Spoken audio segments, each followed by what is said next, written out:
So, hello guys! Ika-try din pala natin guys with the strawberry and yung, eto, may, ayan yung, ano natin guys, milk condensada. Ika-try din pala natin guys. Kasi hindi natin na-try. Hindi natin na-try. So, ayan, pili tayo dito medyo malaki-laki. So natin dito or para hindi natin maano. Kasi naiiwan yung ano niya guys. So, may kutsarita tayo dito, no? Try natin. Kasi parang mag-iba ang lasa na-ref yung ano.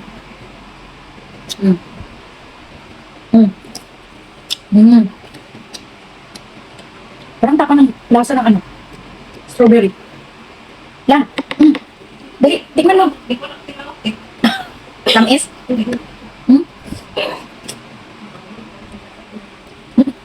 Dala mo niya? Sumali. Ang iba ang ano, parang may tapang siya sa ilalim. Hindi siguro maganda to i-ano. Hindi ito maganda i-ref yung ano. Maliliit na mga ano. Parang may tapang siyang ano ba? Asin na klase. Pangit yung ano. Hindi maganda ang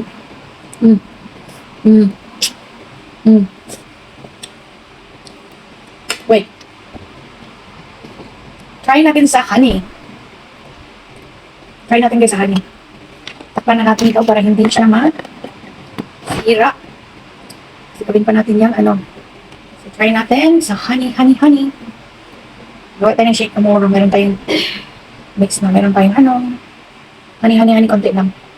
Honey, ayun guys. Honey from yan. From ano. Sino yan? Honey. Natapon.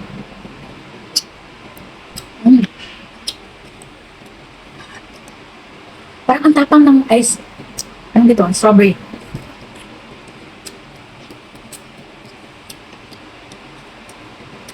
Sarap. Ang sarap ng honey.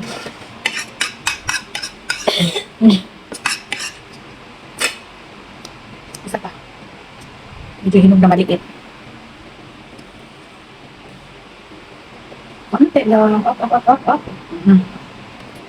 Honey guys, honey. Budbura natin ng maraming honey. Ito.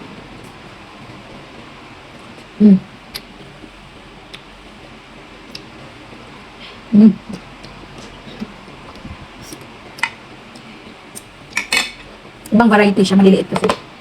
Para siya may tapang, may lumakigan. Tomorrow gawin na lang namin itong ano. Shake. Strawberry, avocado, and mango. Gawin namin yung shake. Tapos lagyan ng fresh nut. Ganun na lang para magka-anuhan. Ayun lang. That's all. Bye. Bye guys.